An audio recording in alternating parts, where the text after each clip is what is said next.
Hello everyone, welcome to the channel Nitish education 27। Friends, मैं इस channel पर UGC NET paper first and paper 2 education and psychology की तैयारी करवाता हूँ। साथ ही साथ all over India PhD admissions and all type of teaching vacancies like professor, associate professor, assistant professor, TGT, PGT, साथ ही साथ यूजीसी एंड टीएनएट से रिलेटेड रेगुलर अपडेट्स आप लोग को देता रहता हूँ। तो मेक श्योर आप लोग चैनल को जरूर सब्सक्राइब, लाइक एंड शेयर कर लीजिए। स्टार्ट करते हैं। जैसा कि लास्ट क्लास में हम लोग GIC lecturer previous year question paper solve कर रहे थे। कुछ क्वेश्चंस हम लोगों ने सॉल्व किए थे, बाकी के क्वेश्चंस को आज हम लोग डिस्कस करेंगे। इससे पहले मैं आपको बता देना चाहता हूं कि मेरे यूट्यूब चैनल की प्लेलिस्ट में यूजीसी नेट पेपर फर्स्ट और पीजीटी के प्रीवियस ईयर के क्वेश्चन पेपर, जीआईसी के प्रीवियस ईयर के क्वेश्चन पेपर, जीआईसी एजुकेशन का जो है कि स्टडी मटेरियल और यूजीसी नेट पेपर फर्स्ट का स्टडी मटेरियल, साथ ही साथ नेट एजुकेशन एंड साइकोलॉजी का स्टडी मटेरियल वहाँ पर पड़ा हुआ है। तो अगर आप उसको वहाँ से हेल्प लेना चाहते हैं तो ज़रूर एक बार विजिट करिए चैनल पर और इसे सब्सक्राइब, लाइक एंड शेयर कीजिए। स्टार्ट करते हैं।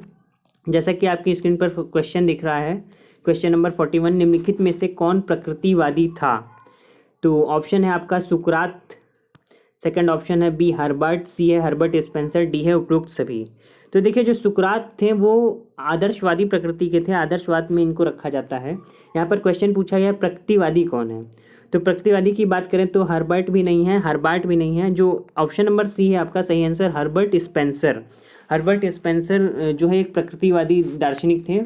प्रकृतिवादी दार्शनिक में भी इनको कैटेगराइज किया है, इनको यांत्रिक मैकेनिकल नेचुरलिज्म में रखा गया है। स्पेलिंग मिस्टेक हो सकती है प्लीज़, लेकिन मेरी बातों को ध्यान से सुनिएगा। तो हर्बर्ट स्पेंसर को जो है प्रकृतिवादी में भी यंत्रवादी प्रकृतिवादी में रखा गया है, यानी मैकेनिकल नेचुरलिस्टिक या नेचुरलिज्म में रखा गया है इन्हें। और अगर हम नेचुरलिज्म की बात करें, प्रकृतिवाद की बात करें, तो प्रकृतिवाद का जनक शिक्षा के क्षेत्र में जो है रूसो का नाम सुना होगा आपने।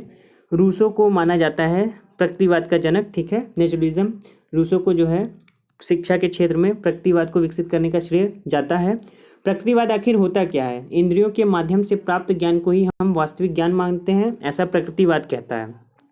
रूसो का आप लोगों को पता होगा, निगेटिव एजुकेशन की बात इन्होंने की है, निषेधात्मक शिक्षा की बात की है। इन्होंने कहा है कि बालक को प्रकृति की गोद में छोड़ दो, उसे जैसा बनना होगा बन जाएगा, उसे सामाजिक बंधनों में ना बांध कर रखा जाए। और दार्शनिकों की बात करें तो प्रकृतिवाद से संबंधित हैं अरस्तू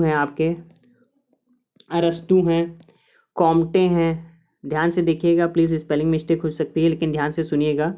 कॉम्टे हैं आपका, हॉब्स हैं, बेकन है, डार्विन है, लेमार्क हैं, हक्सले हैं, हर्बर्ट स्पेंसर हैं, बर्नार्ड शॉ हैं, ठीक है। साथ ही साथ अगर हम बात करें तो जो प्रकृतिवाद के रूप हैं, फिजिकल है, मैकेनिकल है और बायोलॉजिकल, 3 टाइप जो है प्रकृतिवाद के डिसाइड किए गए हैं, ठीक है। फिजिकल, बायोलॉजिकल और मैकेनिकल। अब आगे बात करें, क्वेश्चन नंबर 42 आपकी स्क्रीन पर है। सर जॉन एडम्स कहा करते थे? ऑप्शन ए है शिक्षा दर्शन का गत्यात्मक पक्ष है। ऑप्शन बी है शिक्षा और दर्शन में कोई संबंध नहीं है। ऑप्शन सी है शिक्षा और दर्शन एक ही सिक्के के 2 पहलू हैं। ऑप्शन डी है शिक्षा दर्शन के अधीन है। तो इसका जो सही आंसर होगा वो मैं आपको बता देना चाहता हूँ। ऑप्शन नंबर ए इसका सही आंसर है, शिक्षा दर्शन का गत्यात्मक पक्ष है। यानी सर जॉन एडम्स क्या कहते थे, जो एजुकेशन है, एजुकेशन इज द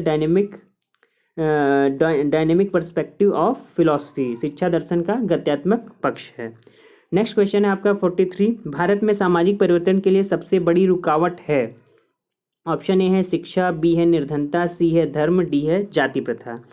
तो इसका जो सही आंसर है ऑप्शन जो आपका क्वेश्चन नंबर 43 इसका सही आंसर है धर्म। धर्म सबसे बड़ी रुकावट है भारत में सामाजिक परिवर्तन के लिए, सबसे बड़ी रुकावट माना गया है। क्यों? क्योंकि जो समाज के लोग हैं जिस सांस्कृतिक वातावरण में जन्म लेते हैं उसी से उन्हें विशेष लगाव होता है। तो होता क्या है, वे उन्हीं आदर्श मूल्यों और विश्वास परंपराओं को उत्तम मानते हैं। यानी कि जैसा देश वैसा भेष, जो जिस परंपरा में जन्मा है उसे वही चीज़ें सही लगती हैं। क्वेश्चन नंबर 44 है आपकी स्क्रीन पर। जाति प्रथा उत्पन्न करती है एक। ऑप्शन ए है मृत समाज, बी है संकुचित समाज, सी है मुक्त समाज, डी है परिवर्तनशील समाज, ठीक है। तो जो क्वेश्चन 44 है उसका सही आंसर है मृत समाज, ऑप्शन नंबर ए मृत समाज, ठीक है। अब मृत समाज या डेड सोसाइटी कहा किसे जाता है? मृत समाज उसे कहा जाता है जहां आधुनिकता की कोई परछाई भी नहीं पड़ी है, यानी कि मॉडर्नाइजेशन जहां पर जीरो है, आधुनिकता जहां पर मॉडर्नाइजेशन जो है जीरो है, उसे हम क्या कहते हैं? डेड सोसाइटी कहते हैं, मृत समाज कहते हैं। ऐसे समाज में पुराने परंपरा, आदर्शों, मूल्यों को मानने वाले लोग रहते हैं। जाति प्रथा आज के समय में यही समाज उत्पन्न करता है। यानी कि जो ओल्ड थिंकिंग लोग एक तरीके से कह सकते हैं, जो अपने आप को अपडेट नहीं करना चाहते हैं समाज के साथ, वो मृत समाज के द्योतक होते हैं। क्वेश्चन नंबर 45 है आपकी स्क्रीन पर। किसने कहा था समाज विहीन व्यक्ति कोरी कल्पना है? ऑप्शन ए है टी रेमंड, बी है लिशियर स्मिथ, सी है एच.एम. बाल्डविन, डी है थॉमस हॉब्स। तो इसका जो सही आंसर है option number A, T Raymond ने कहा था समाज विहीन व्यक्ति कोरी कल्पना है। टी रेमंड का कथन है। अब बात करते हैं क्वेश्चन नंबर 46 की। शांति निकेतन की स्थापना किसने की थी? ऑप्शन ए है अरविंद, बी है रूसो, सी है टैगोर, डी है गांधी जी। तो बहुत ही अच्छा क्वेश्चन है और बहुत पेट क्वेश्चन है, लगभग हर एग्जाम में पूछा जाता है। तो शांति निकेतन की स्थापना किसने की थी? ऑप्शन नंबर सी, टैगोर ने की थी, रविन्द्रनाथ टैगोर ने की थी। और ये क्या थे, इन्होंने गीतांजलि की भी रचना की थी। एडिशनल इन्फॉर्मेशन है ये, गीतांजलि की रचना भी इन्होंने ही की थी और इन्हें नोबेल पुरस्कार से भी नवाजा जा चुका है, नोबेल प्राइज़ विनर भी हैं। तो शांति निकेतन की इन्होंने जो स्थापना की थी 1922 ईस्वी में की थी। ठीक है, 1922 ईस्वी में शांति निकेतन, विश्व भारती का नाम सुना होगा, इन्होंने उसकी स्थापना की थी। ठीक है, नेक्स्ट क्वेश्चन देखते हैं आपकी स्क्रीन पर। Question number 47। दर्शन का कौन सा संप्रदाय प्रकृति की ओर लौटो पर विश्वास करता है? प्रकृति की ओर लौटो, अब देखिए प्रकृति की ओर लौटो, यहाँ नेचर की बात हो रही। अब ऑप्शन ए है आपका आदर्शवाद, बी है प्रकृतिवाद, सी है प्रयोजनवाद, डी है यथार्थवाद। तो जो प्रकृति की ओर लौटो, ये प्रकृतिवाद का ही नारा है। ऑप्शन नंबर बी इसका जो है सही आंसर है, प्रकृतिवाद का ही नारा है, प्रकृति की ओर लौटो। और मैंने आपको भी बताया भी था प्रकृतिवादी दर्शन से संबंधित कौन है, जैसे अरस्तु हैं, कॉम्टे हैं, हॉब्स हैं, बेकन हैं, लेमार्क, डार्विन। ठीक है, हर्बर्ट स्पेंसर की बात की थी हम लोगों ने। अब आदर्शवाद में कौन है? आदर्शवाद में सुकरात को रखा जाता है। ठीक है, उनके अलावा बर्कले हैं, फिक्टे हैं, कांट हैं, डेकार्टे हैं, पेस्टोलॉजी है, फ्रोबेल हैं, नन है। ठीक है, प्रयोजनवाद का जो जनक है एक्सपेरिमेंटलिज्म, या जिसको हम लोग प्रयोगवाद भी कहते हैं, आधुनिक समय में जॉन डीवी को माना जाता है। और यथार्थवाद, जो सत्य, जो दिख रहा है वही सत्य है, जो प्रायोगिक है वही सत्य है। यथार्थवाद भी यही कहता है कि जो दिख रहा है वही सत्य है। ठीक है, तो ऑप्शन नंबर बी इसका जो है सही आंसर है 47 का, ऑप्शन नंबर बी। प्रकृतिवाद का प्रमुख उद्देश्य क्या है? प्रकृति की ओर लौटो। इसका आशय क्या है कि व्यक्ति जिस परिवेश में जीवन व्यतीत करता है वह दूषित, कुंठित और परंपरावादी मकड़ जाल से घिरा हुआ है। अतः बालक को अपनी प्रकृति के अनुरूप प्राकृतिक परिवेश में स्वतंत्र ढंग से विकसित होने देना चाहिए। क्वेश्चन नंबर 48 है आपकी स्क्रीन पर। बुद्धि के बहुतत्व सिद्धांत का प्रतिपादन किया था? ऑप्शन ए है थर्स्टन ने, बी है थॉर्नडाइक ने, सी है बर्ट ने, डी है स्पीयरमैन ने। तो इसका जो सही आंसर है वो मैं आपको बताना चाहता हूँ, ऑप्शन नंबर बी, थॉर्नडाइक ने। अब थॉर्नडाइक देखिए, जो ये बहुतत्व या मल्टी फैक्टर थ्योरी है, इसमें दो लोगों को रखा जाता है। एक तो थॉर्नडाइक को रखा जाता है और थॉर्नडाइक ने जो है बुद्धि के बहुकारक सिद्धांत का प्रतिपादन किया, थॉर्नडाइक को रखा जाता है। साथ ही साथ एक मनोवैज्ञानिक और हैं, उन्हें भी रखा जाता है। और थर्स्टन की जो थ्योरी है वो ग्रुप फैक्टर थ्योरी है। ठीक है, थर्स्टन की थ्योरी को क्या कहा जाता है? ग्रुप फैक्टर थ्योरी कहा जाता है। स्पीयरमैन की जो है टू फैक्टर थ्योरी है, स्पीयरमैन की जो है टू फैक्टर थ्योरी है। थर्स्टन की ग्रुप फैक्टर थ्योरी है। और बर्ट ने क्या किया था? बर्ट ने दिया था effect of heredity on intelligence behaviour. Burt ने क्या बताया था? Effect of heredity on intelligence effect of heredity on intelligence and behaviour. ये कॉन्सेप्ट किसने दिया था? बर्ट ने दिया था। यानी बर्ट का कहना था कि बुद्धि में हेरिडिटी या आनुवंशिकता का बहुत ही महत्वपूर्ण रोल होता है। तो ऑप्शन नंबर जो है इसका बी सही आंसर है, थॉर्नडाइक का जो है मल्टीफैक्टर थ्योरी है। नेक्स्ट क्वेश्चन है आपका 49। निम्नलिखित में से परामर्श का तत्व नहीं है। ऑप्शन ए है विश्वास यानी रिलायबिलिटी या बिलीफ, व्यावसायिक उन्नति यानी प्रोफेशनल डेवलपमेंट, संप्रेक्षण, और डी है साक्षात्कार इंटरव्यू। तो यहाँ पर ध्यान से पढ़िए, निम्नलिखित में से परामर्श का तत्व क्या नहीं है? तो ऑप्शन नंबर बी इसका सही आंसर है, व्यावसायिक उन्नति, यानी कि which is not the component of guidance. परामर्श है ना, गाइडेंस एंड काउंसलिंग आप लोगों ने सुना होगा, परामर्श, निर्देशन एवं परामर्श। ठीक है, तो निर्देशन, तो व्यावसायिक उन्नति इसका तत्व नहीं है, बाकी बिलीफ है, संप्रेक्षण है, साक्षात्कार है। तो ऑप्शन नंबर बी इसका सही आंसर होगा। नेक्स्ट क्वेश्चन है क्वेश्चन नंबर 50। निम्नलिखित में से कौन वास्तविकता से संबंधित है? ऑप्शन ए है इदम, इदम को हम लोग इड भी कहते हैं। बी है अहम, जिसको हम लोग ईगो भी कहते हैं, सी है सुपर ईगो, जिसे हम लोग पराअहम कहते हैं, ठीक है, सुपर ईगो, और डी है उपरोक्त सभी। तो यहाँ पर बात की गई है कि कौन वास्तविकता से संबंधित है, यानी प्रिंसिपल ऑफ रियलिटी की बात कौन करता है। तो देखिए प्रिंसिपल ऑफ रियलिटी की बात करता है हमारा इदम, जिसे हम लोग इडम बोलते हैं। प्रिंसिपल ऑफ रियलिटी पर हमेशा माफ़ कीजिएगा ईगो, प्रिंसिपल ऑफ रियलिटी पे काम करता है अहम। ऑप्शन नंबर 20 का सही आंसर होगा। प्रिंसिपल ऑफ रियलिटी पे कौन काम करता है, अहम, जिसे हम लोग ईगो कहते हैं। अब ईगो ये टर्म दिया क्या किसने था, इसके बारे में जान लेते हैं। ये सिगमंड फ्रॉइड की थ्योरी है, थ्योरी ऑफ पर्सनैलिटी, जिसको साइकोसेक्सुअल थ्योरी भी कहते हैं या psycho analytic theory of personality भी कहते हैं, सिगमंड फ्रॉइड की है।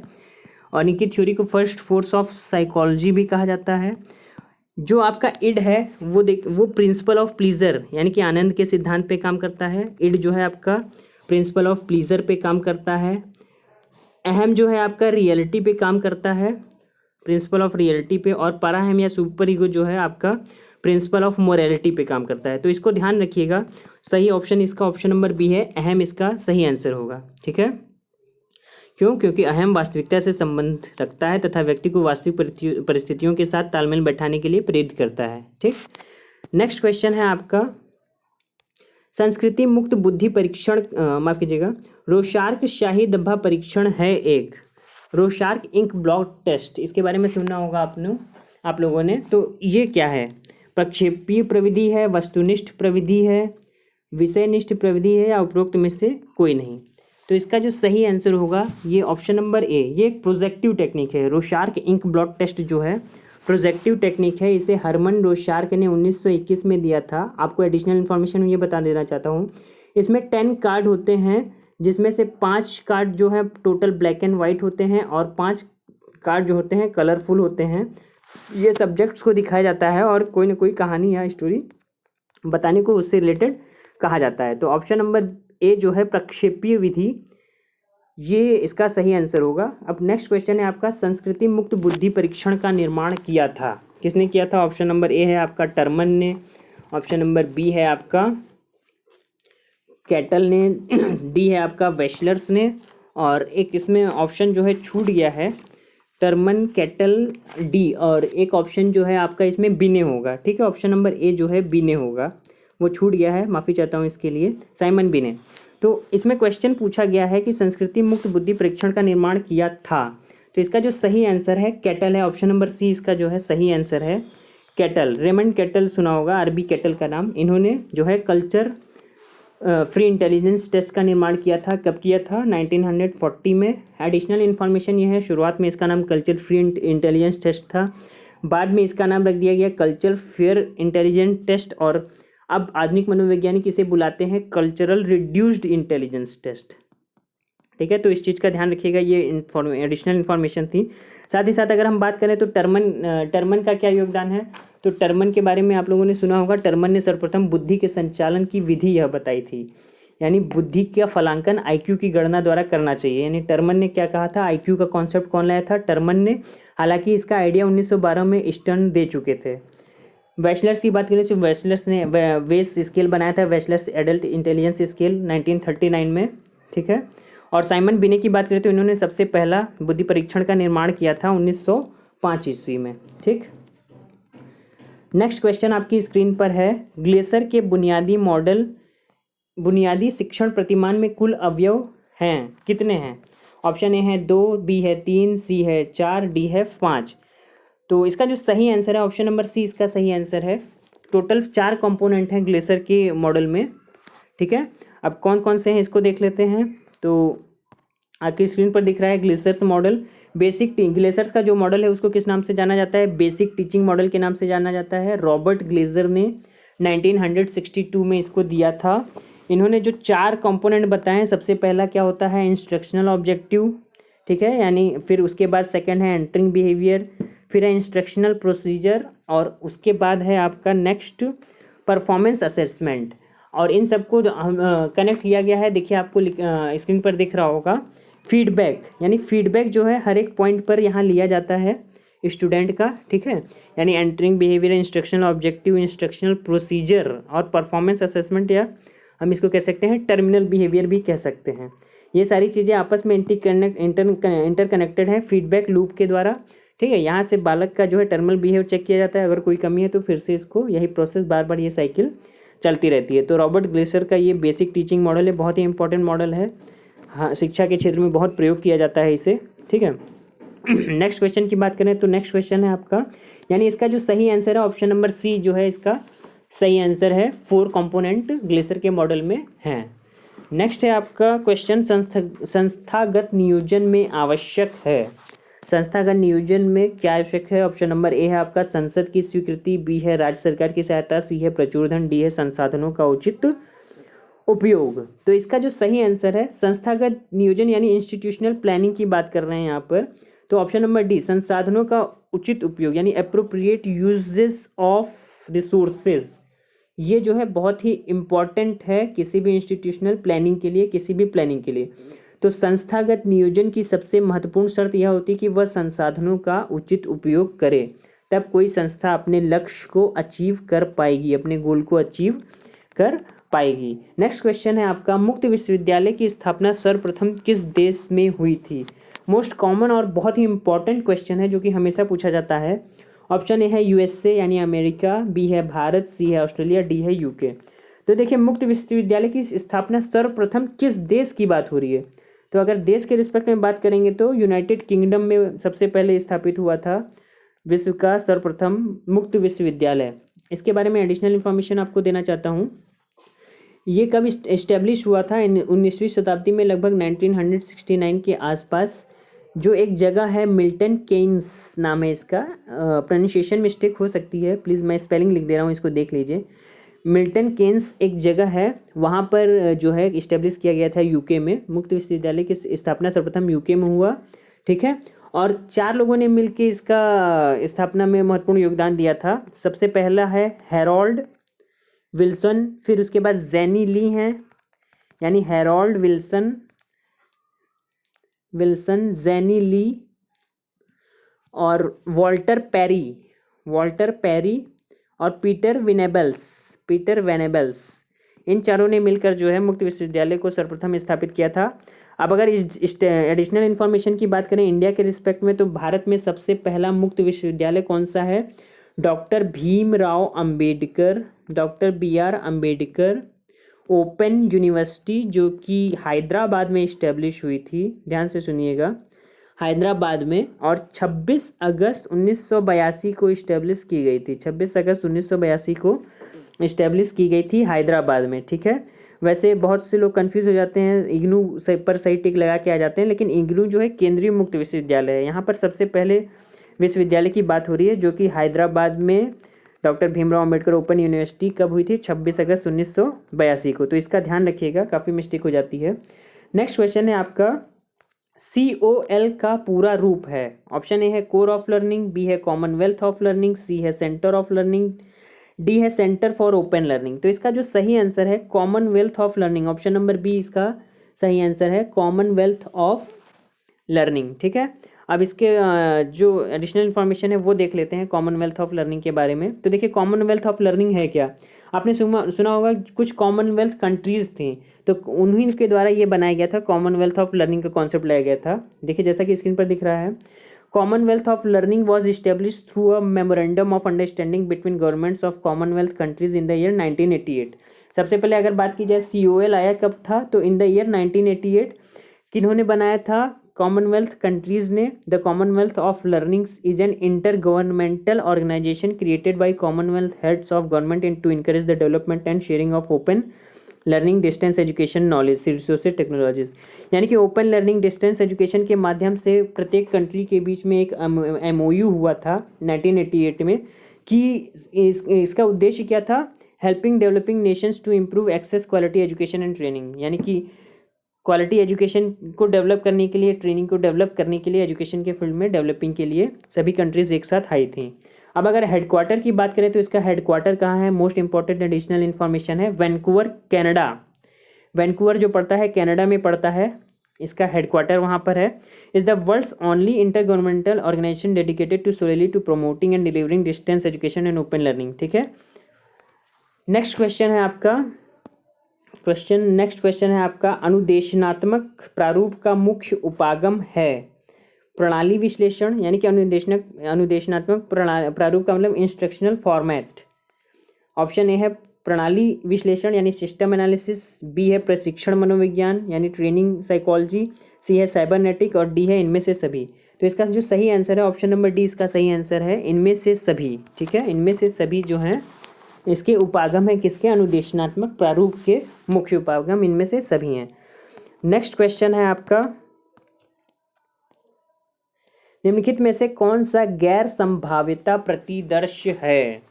ऑप्शन ए है गैर संभाव्यता का मतलब इनमें से कौन सा नॉन प्रोबेबिलिटी सैम्पलिंग है।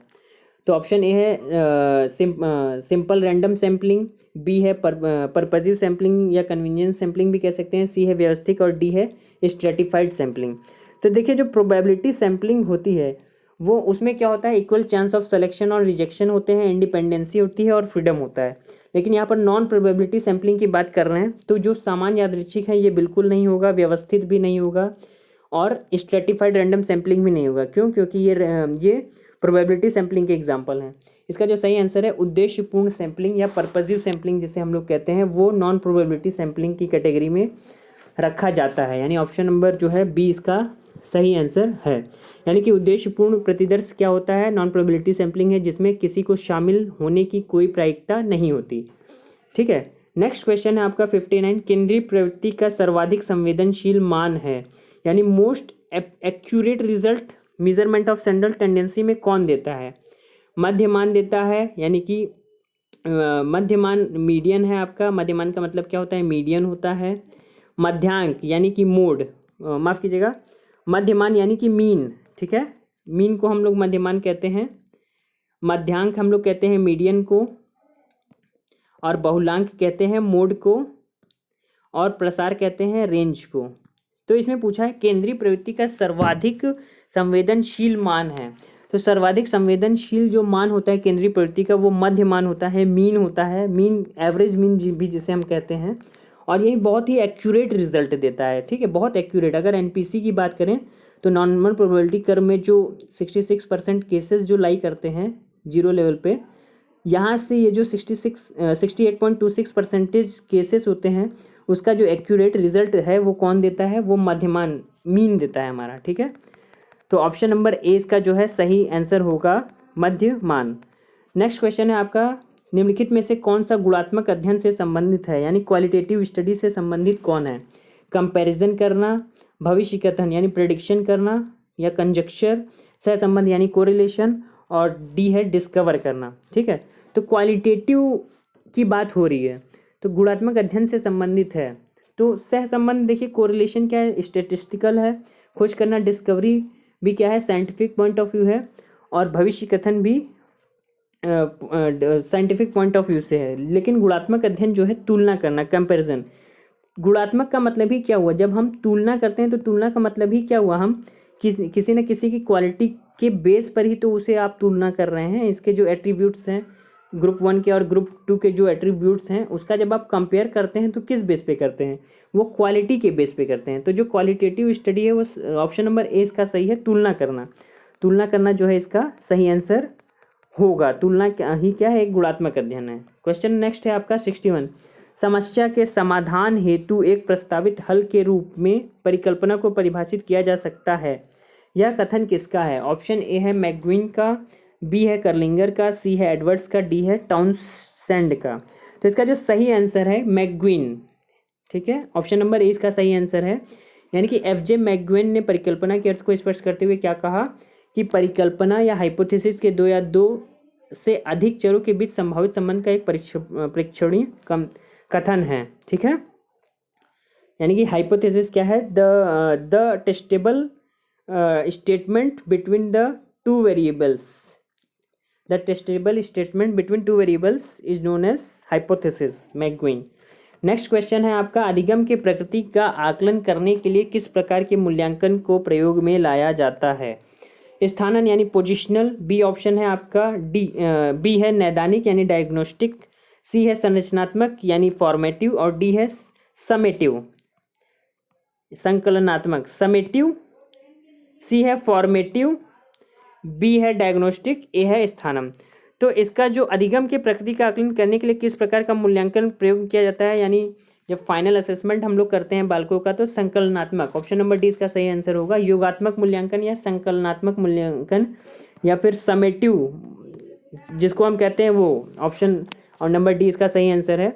इसमें करते क्या है हम, योगात्मक मूल्यांकन में मूल्यांकन करता क्या है, किसी शैक्षिक एजुकेशनल प्रोग्राम की योजना या सामग्री के गुण दोषों की जानकारी के लिए उसे एकत्रित करता है और उस कार्यक्रम योजना सामग्री को स्वीकार करने या भविष्य में जारी रखने के संबंध में निर्णय लेने के लिए इस प्रकार के मूल्य आकलन किया जाता है। ठीक है, तो ये थे आपके क्वेश्चन सारे। अगर आपको कोई कन्फ्यूज़न है तो कमेंट के द्वारा पूछ सकते हैं। आशा करता हूँ ये वीडियो आपको अच्छा लगा होगा, और साथ ही साथ सारे स्टडी मटेरियल को एक्सेस करने के लिए जरूर सब्सक्राइब कीजिए इस चैनल को। Thank you so much. मिलते हैं नेक्स्ट वीडियो में नेक्स्ट क्वेश्चन के साथ। आपका दिन शुभ हो।